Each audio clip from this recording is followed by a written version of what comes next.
Greetings, my peeps, and welcome to the All Things Basketball Podcast with your boy GD. In this episode, I'll be doing part 2 of my player spotlight on the late Bill Walton.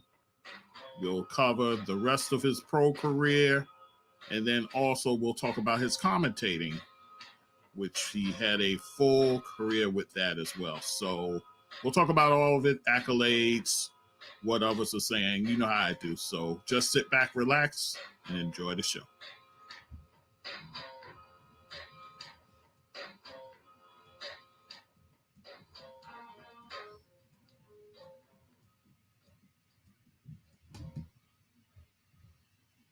Okay, guys, it's your boy GD back with the All Things Basketball with GD podcast. And guys, we are in the midst of our player spotlight on the late Bill Walton, who we lost last week. So I wanted to do this player spotlight, just chronicle his illustrious career. He was a giant not only on the court, but off it as well. Great humanitarian. Of course, he did commentating as well, color analyst work, and we'll get into all of that. So let us begin where we ended at. He had won his championship with the Portland Trailblazers in his third season. And oh, by the way, that team was the youngest team to ever win a NBA championship. So a bit of his historic Bill's run and that team's run there. So we enter into his fourth season, and the team gets off to a blazing start, guys. They actually start at 50-10. But with that happening, then Bill suffers a broken foot, unfortunately. So they did end up finishing first at 58-24. Bill only played in 58 games. He averaged nearly 19 points per game, over 13 rebounds, 5 assists, 2.5 blocks, and a steal. Shooting it over 52% from the field, 72% from the free throw line. He made a second All-Star team. He actually played in the All-Star game. He was first team All-NBA, first team All-Defense, and he wins his first and only MVP award. MVP of the entire NBA, guys.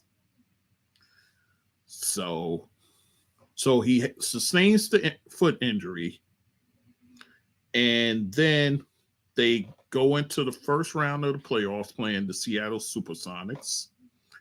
And in order for Bill to play in that series, he was given an injection of a painkiller in his foot to play, which Bill wasn't thrilled about. He would play in that series. He wasn't all that effective. He didn't play all that many games. Only 13.5 points per game, 11 rebounds, 2 assists, a block and a half, a steal and a half per game. Shooting at over 61% from the field and over 71% from the free throw line.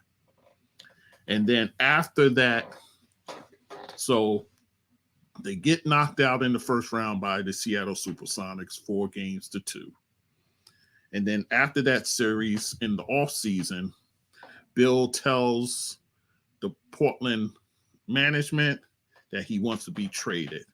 He no longer trusts the medical team or the management there in terms of his long-term health. In fact, he actually sat out the 1978 and 79 season while rehabbing his foot. And he would later sue the team doctors for negligence over, his care. So basically, in that series, that was the last time you saw Bill play in a Portland Trailblazers uniform. He became a free agent, and then he ends up signing with the San Diego Clippers. They were in San Diego at that moment. So he signs with them a 7-year, $7 million contract, which was big money back then, guys. You got to remember that. This was like 89, 80 season. So, yeah. So that's what we're talking about, guys. So they end up doing he became a free agent, but he actually got traded there, oddly enough. Portland got in return Kermit Washington. They also got Kevin Kernert and a first round 1980 draft pick, which turned out to be Mike Jaminski, a pretty good pro. Mike Jaminski was. So his first season, that 1979-80 season, he only played in 14 games, guys, because he refractured the foot that he was rehabbing. He refractured it. So he ends up finishing with 14 points less than 14 points per game, 9 rebounds, 2.4 assists, 2.7 blocks. So Bill would undergo a series of surgeries to correct it, forcing him to miss 2 more seasons due to the myriad of injuries he sustained. So we fast forward to 1982-83. He was told by his doctors that he can only play a game per week. So he ends up in that season playing only 33 games. He ends up playing in that season, averaging over 14 points per game, nearly 10 rebounds, 3.6 assists, 3.6 blocks per game, and a steal per game. Shooting it from the field almost 53% and just 55.6 from the free throw line. Then in 1983-84, just 55 games, guys, averaging over 12 points per game, 8.7 rebounds, over 3 assists, and 1.6 blocks. Shooting it from the field, 55.6%. From the free throw line, nearly 60%. Then we get into 1984-85. Mind you, all these years, guys, with the San Diego Clippers, no playoffs. Then in 1984-85, the team now moves to LA. Now they're the LA Clippers now. And Bill would appear in a career high of 67 games, guys, averaging just above 10 points per game, 9 rebounds, 2.3 assists, and over 2 blocks per game. Shooting it from the field over 52%. Free throw line much better, 68%, guys. But like I said, during his tenure with the Clippers, those teams never made the playoffs. So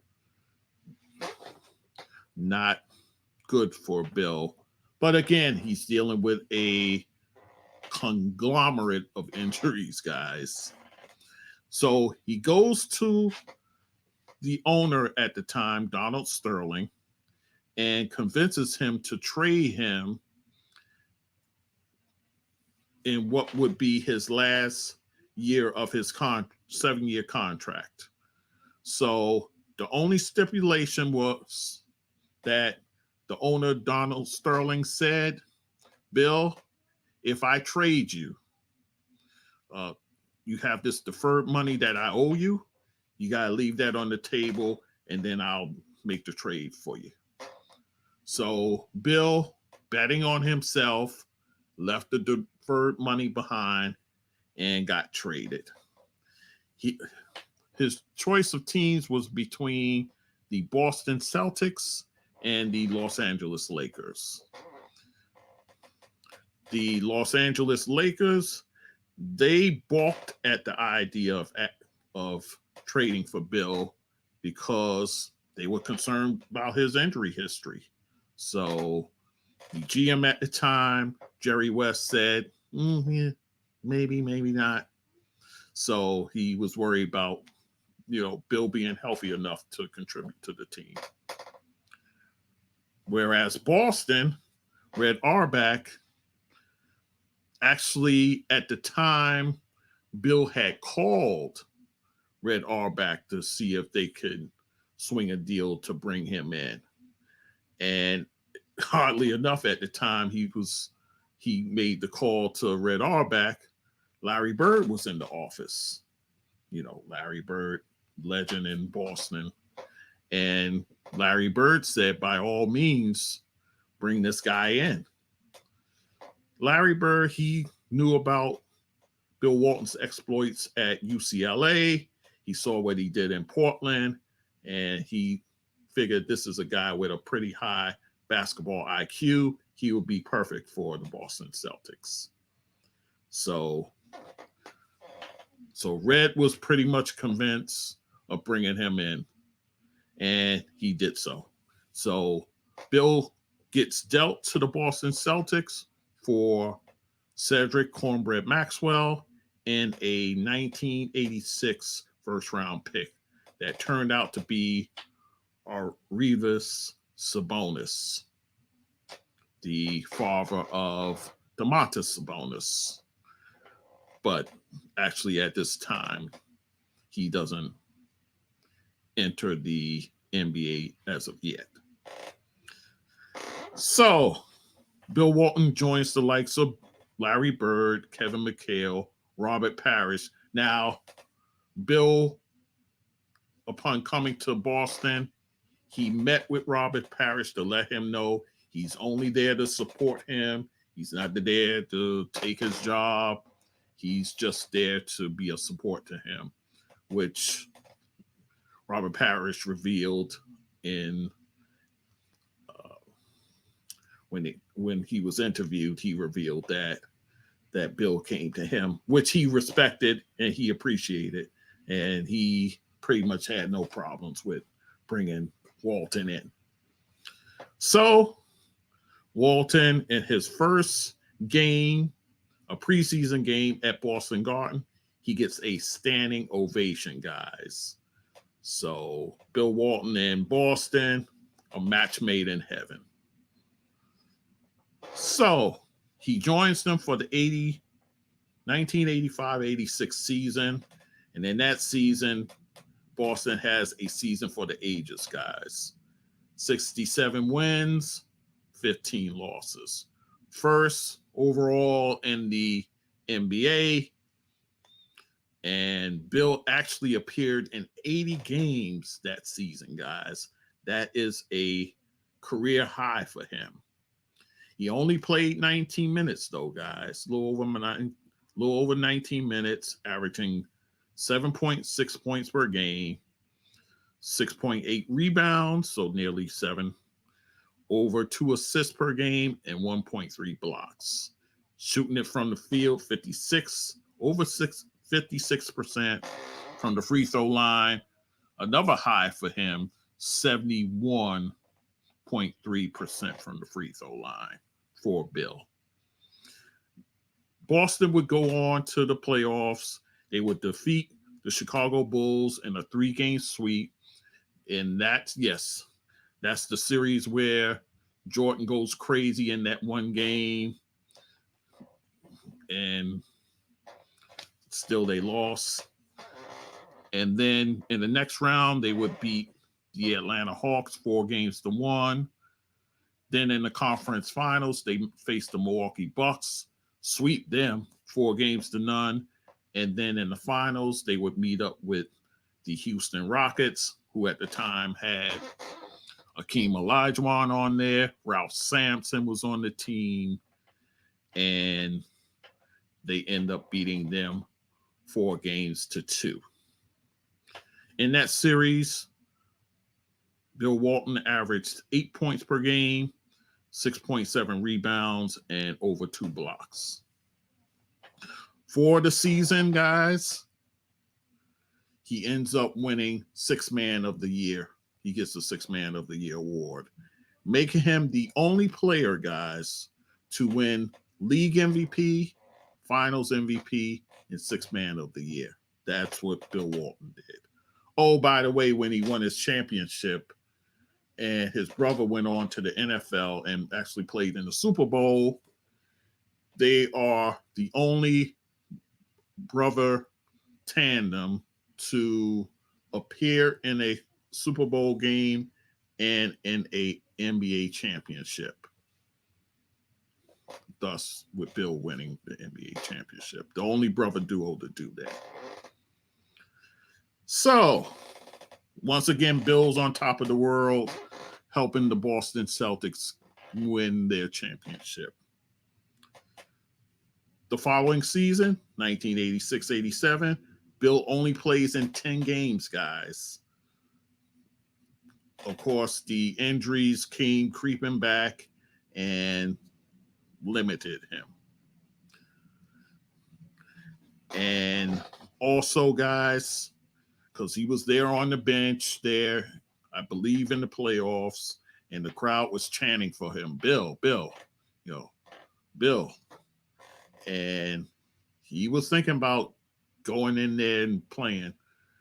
But Dennis Johnson, who was actually there when he sustained the debilitating injury that he went through in that playoff series back when he was in Portland and they were playing the Supersonics. Dennis Johnson was playing for the Supersonics at the time. So he saw Bill and he told Bill, he said, Bill, don't do it. Don't do it. Don't let the crowd here enchant you into getting out on that floor when you're not healthy. And he took that to heart, and it was tough on Bill not being able to help the team because he's all about team. So he would miss the entire 1987-88 season. He tried to come back in February of 1990, but to no avail. So Bill Walton ends up retiring from playing the game of basketball. So Bill retires from the game. Now, him being a retired player now, what is there for Bill to do? In a chance meeting with broadcaster Ralph Lawler, it was Ralph who suggested to Bill, hey, you should become a broadcaster. Now, remember, guys, Bill Walton was a long-time stutterer. He didn't really get over that until his late 20s. But he still had the condition. It was under the tutelage of play-by-play announcer Marty Glickman, longtime announcer who's done play-by-play for many teams. He helped him hone his skills as far as controlling his stuttering and getting him ready to be in front of a microphone doing analyst work. And he basically, one of the things he told him was to slow down his brain so that he can articulate what he needs to say, which really helped him. So from there, Bill started out doing CBA games. That was the Continental Basketball Association, which was kind of a farm system, if you will, for the NBA, just a tier below. So he would do those games for free, guys. He would do it for free. And then he would move on to doing actual analyst work in the NBA, working with Ralph Lawler, who was doing the LA Clipper games at the time. So that's how Bill got his start. Then he moved on to TV, working for CBS, doing pro and college basketball before going to NBC, working for the NBA there, and then doing the LA Clippers games on TV now, which he did for 13 years.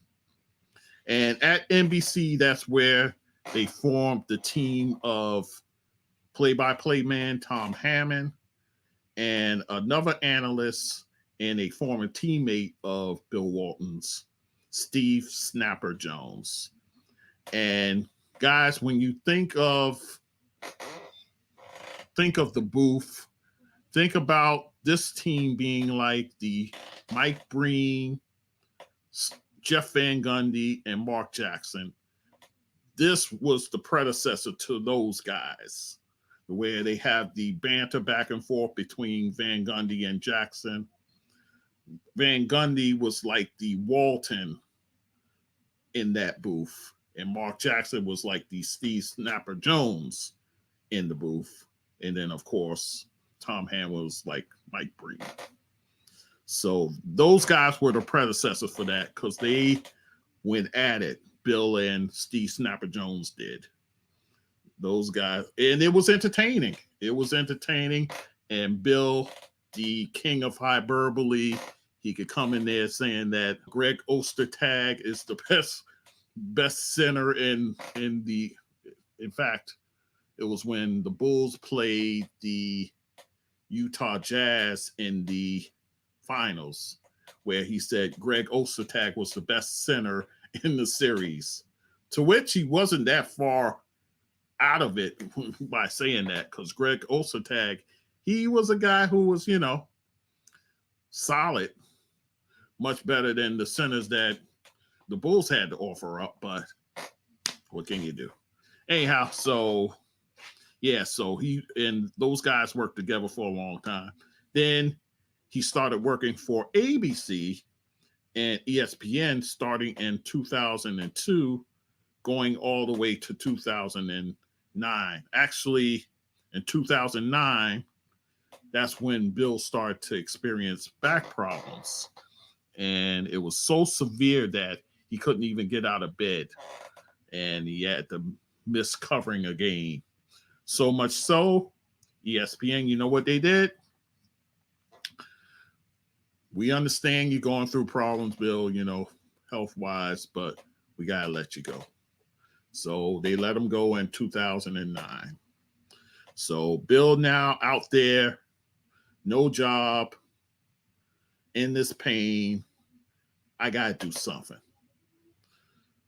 His pain was so debilitating, guys. So what happens? Friend of his and former colleague, Jim Gray, goes and finds him a spine, because he needed spinal fusion surgery. Found him the best spinal fusion doctor there is at the time. And that was Dr. Steve Carfin, who did the surgery on Bill. What they did was they took all the unnecessary stuff out of his back. He put in 2 titanium rods and 2 4-inch steel bolts in his back to give him support. That just sounds painful, guys. But this is what Bill went through. So, of course, there was a time where, he had to recover and so forth. He returned to the analyst business as a part-timer in 2010. That's when he started to feel some relief with his back. And then he was back full-time in 2012 doing Pac-12 games.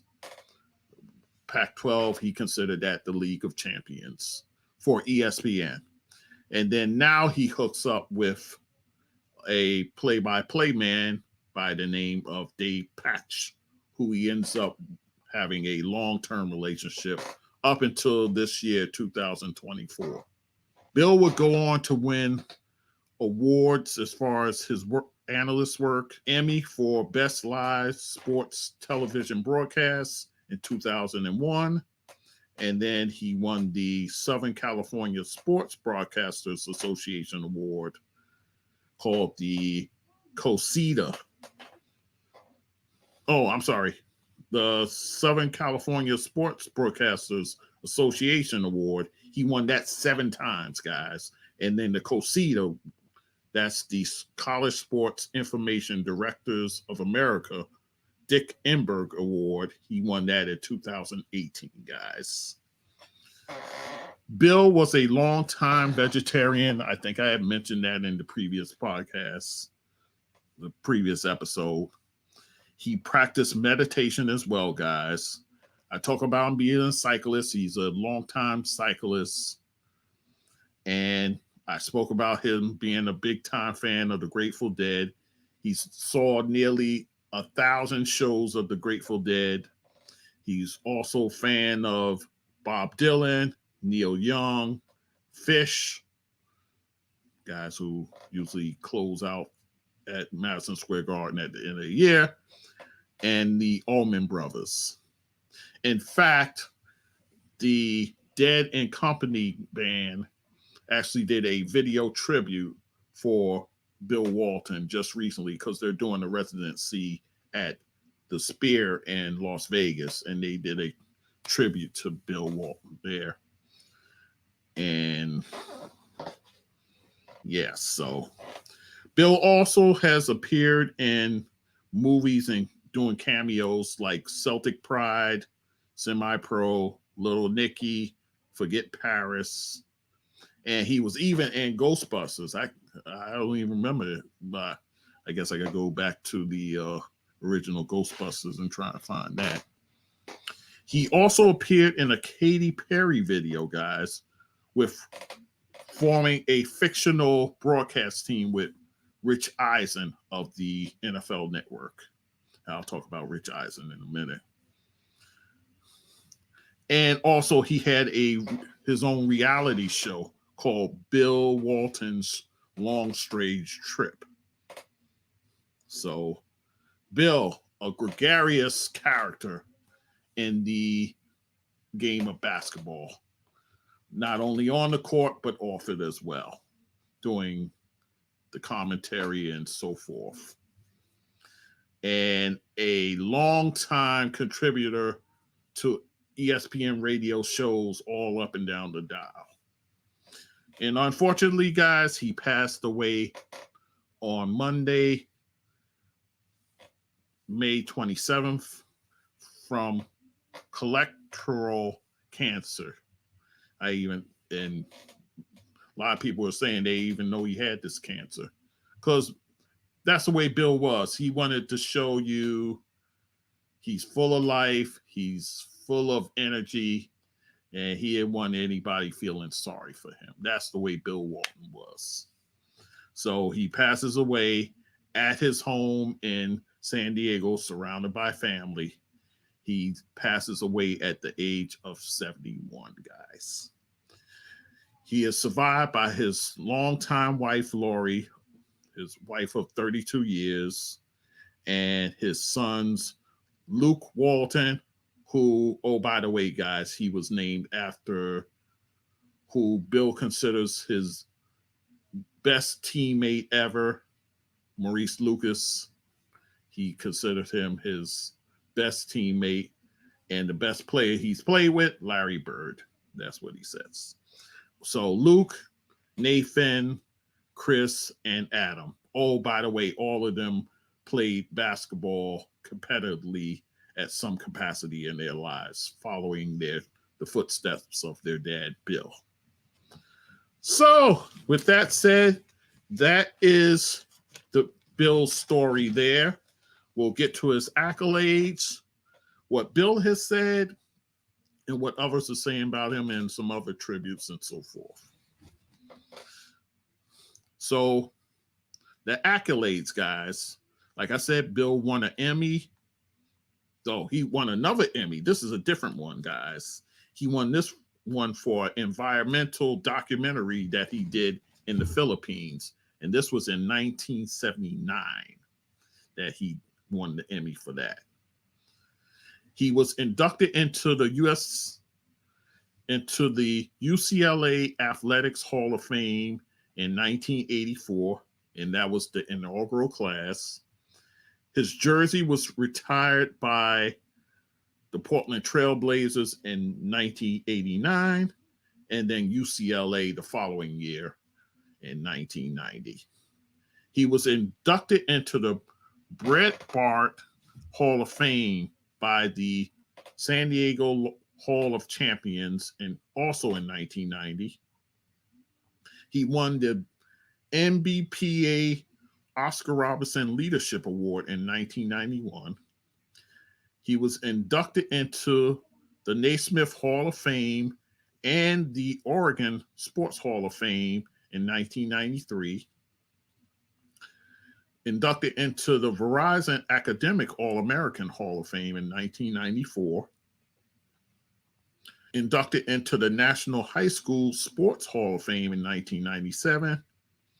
And then I even know this was a thing, the Grateful Dead Hall of Honor in 2001.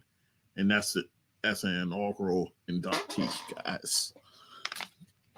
He received an NBA Retired Players Association Humanitarian Award in 2002 and inducted into the National Collegiate Basketball Hall of Fame in 2006. He was named the top 10 pundit in America by Forbes magazine in 2007. He was named among the top 10 business athletes representatives by TSE Sports and Entertainment Group in 2007 as well. He was named among the top 50 sportscasters of all time by American Sportscasters Association in 2009. He was inducted into the California Sports Hall of Fame 2010. They made a bronze statue of him at San Diego's Ski Beach Park. In 2016, he was inducted into the Boys and Girls Club of America Alumni Hall of Fame in 2017. They named a gymnasium in his honor at the Boys and Girls Club inside Brady Family Clubhouse. And this is located in Santee, California. This was done in 2018. He was named the Naismith Outstanding Contributor to Men's Basketball Award. Well, he won that in 2024. And also C. Vivian Stringer, longtime coach, she won it also, but for women's basketball, she won the award. And then in 2021, he was named to the NBA Top 75, but previously in 1996, he was named to the NBA Top 50. So those are the accolades for Bill Walton. Some of Bill Walton's sayings: shine the light, be the light. It's okay to disagree, but don't be disagreeable. And then he recalled a conversation that was had when he was at the top 50. And, you know, he's amongst all these legends of the game. And he overheard an argument between Wilt Chamberlain and Michael Jordan, who was arguing who's the GOAT, who's the greatest of all time. Wilt ends the disagreement by saying this: they changed the rules to make things easier for you, whereas they changed the rules to make things harder for me, which is very true. They took away dunking and all kind of other stuff to kind of Wilt Chamberlain's less of a threat, let's put it that way. And Jordan had nothing to say after that. So take with that what you will. All right. So with that said, what others say about him, I'll just do a few of these and then I'll touch on some other stuff and then we'll be done, guys.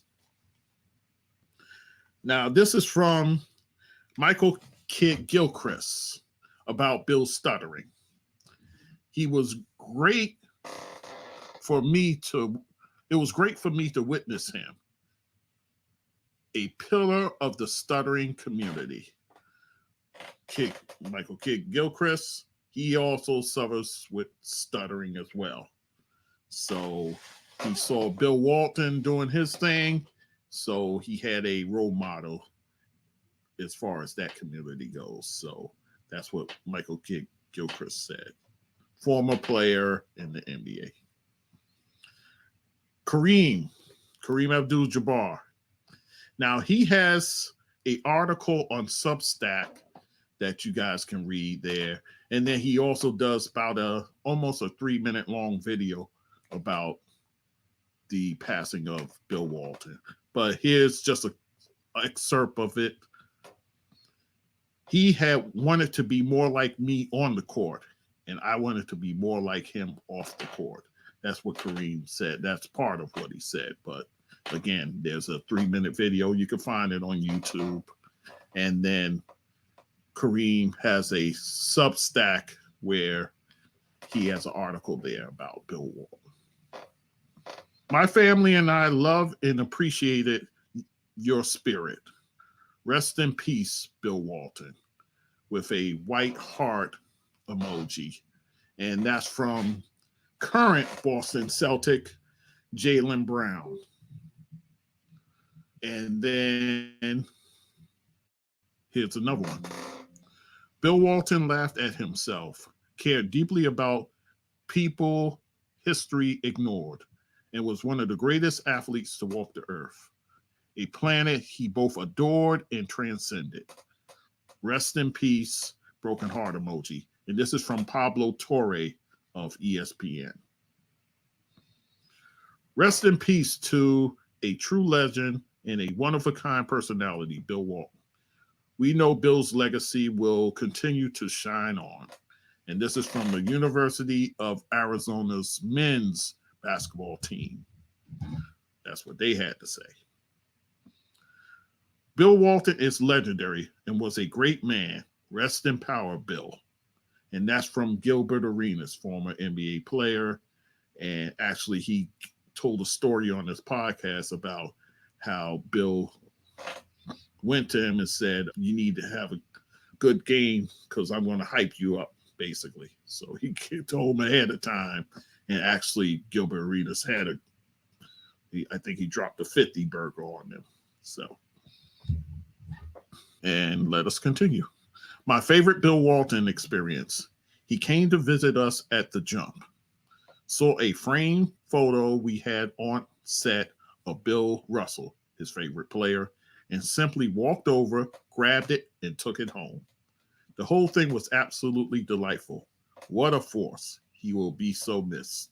And this is from Rachel Nichols, who at the time was working for ESPN. Now does some work a few places. She has a podcast that she does with DeMarcus Cousins, and she also appears on like Undisputed and other places. So that's from Rachel Nichols. I'm sad today hearing that my comrade and one of the sport's most beloved champions and characters has passed. Bill Walton enjoyed life in every way.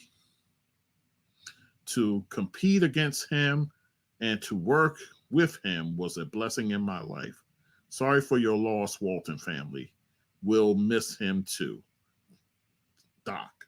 And this is from Julius Erving, who they played in that finals where Bill Walton and his team won over the Philadelphia 76ers. So there's that.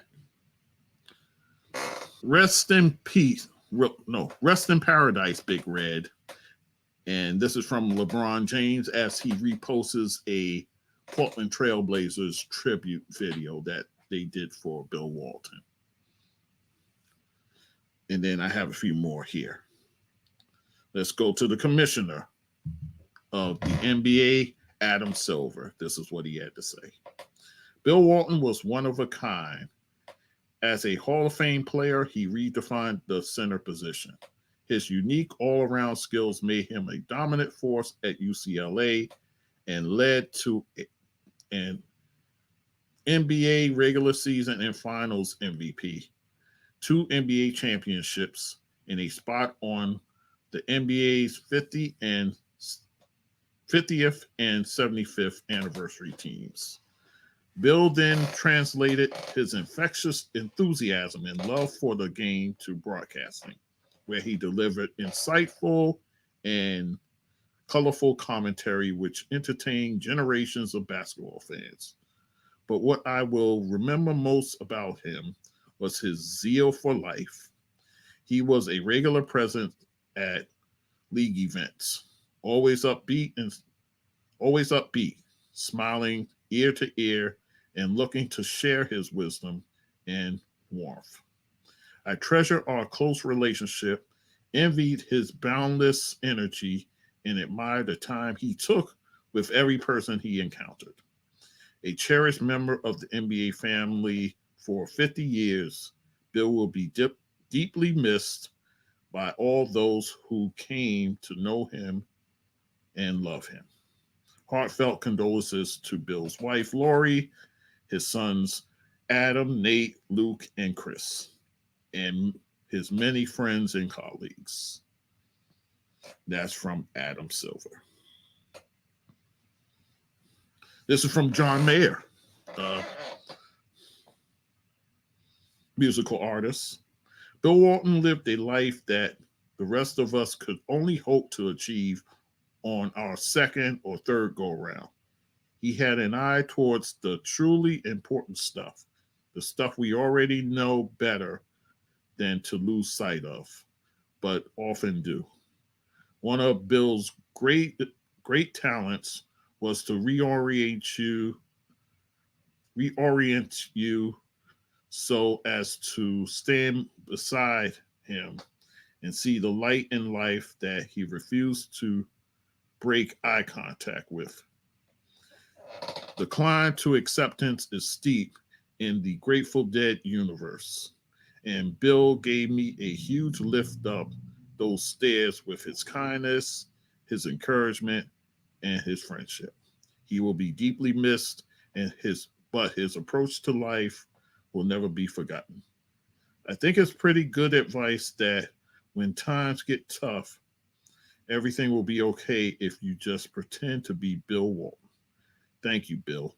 Heart emoji. And that's from John Mayer. This is from the Portland Trailblazers organization. Bill was a true legend, an extraordinary player, talented broadcaster, and vital part of the Blazers organization. His mastery of the game not only established him as one of the greatest centers in history, but also led the Blazers to a championship in 1977, where he earned NBA Finals Most Valuable Player. But Bill was so much more than basketball. He was larger than life. His upbeat and vibrant personality will forever be remembered and cherished. And he will be deeply missed by our organization, Rip City, and all who experienced him.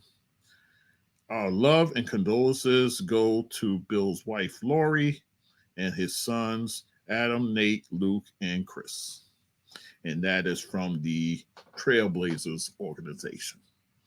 And then the last one I'll read, this is from Irvin Magic Johnson. Rest in peace to a friend, 2-time NBA champion, Hall of Famer, and one of the most skilled centers we've ever seen, Bill Walton. His NBA championship performance as a UCLA Bruin against Memphis is by far the most dominant NCAA championship performance ever. He shot 21 for 22 and had us all mesmerized. That's when I first fell in love with his basketball game.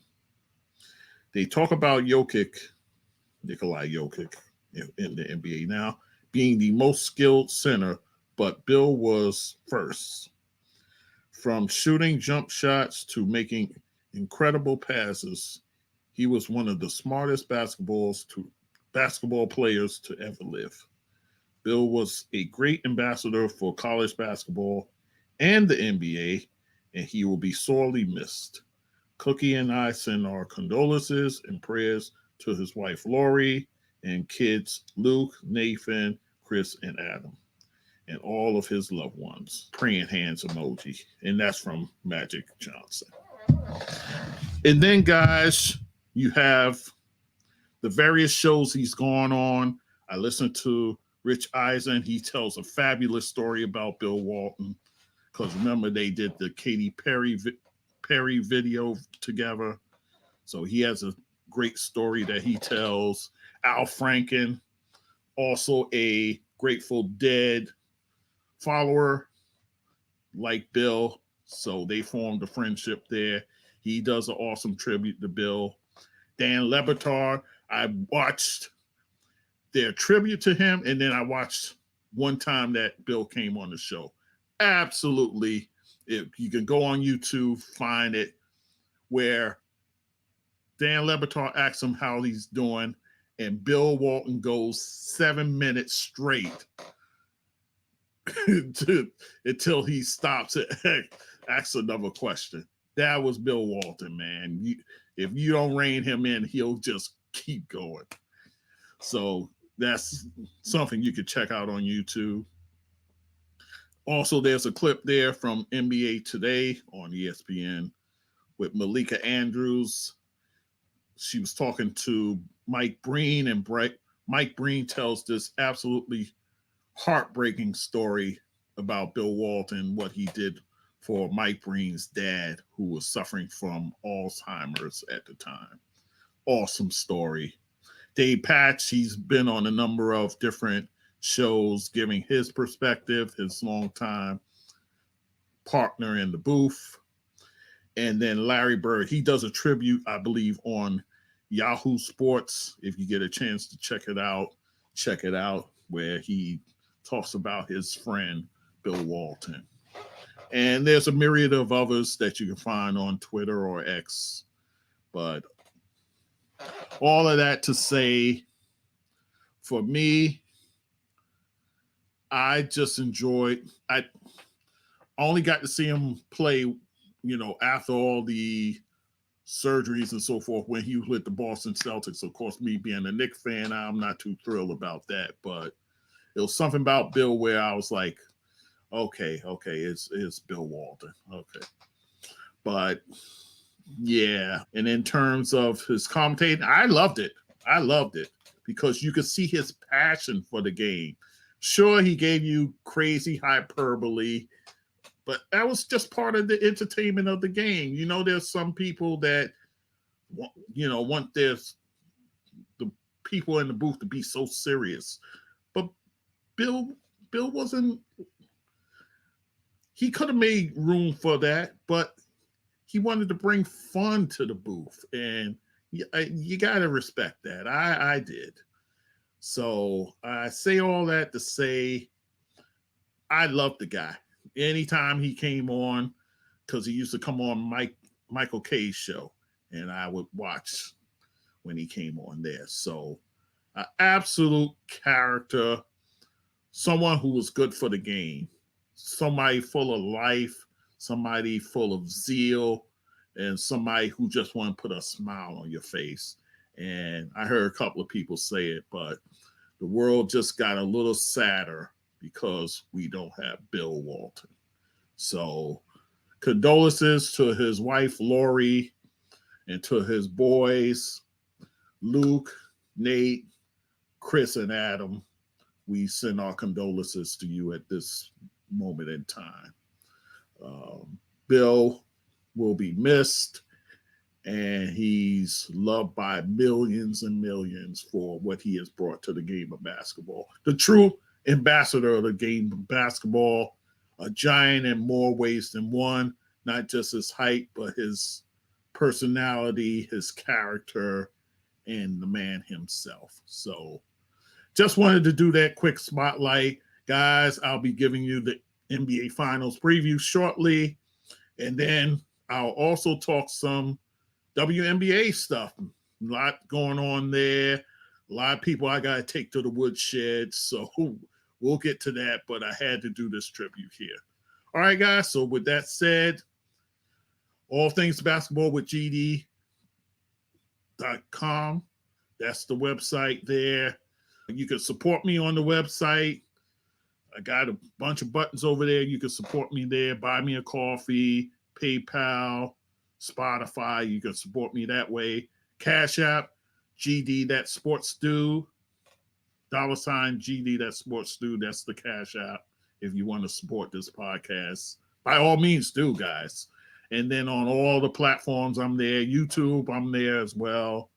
Apple Podcasts, leave reviews, all those sort of things. And on the socials, I'm there in some capacity. You just got to search and you'll find me. All right, guys. So that said, with all that said, thank you for listening. As always, your listenership is always appreciated. And I just thank you very much for listening to this tribute to the great Bill Walton. All right, guys. Until then, we'll talk soon. Deuces.